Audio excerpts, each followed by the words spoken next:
Hello everyone. Today we will talk about how to fix the app of FaceTune.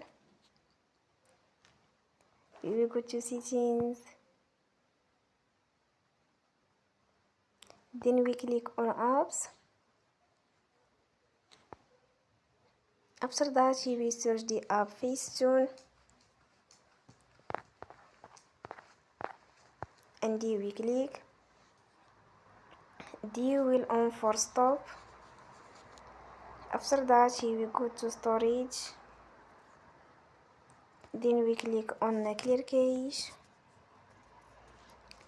In the end, you will turn your Wi-Fi and you will turn again. Don't forget to support us by like and subscribe. See you next time and thank you for watching.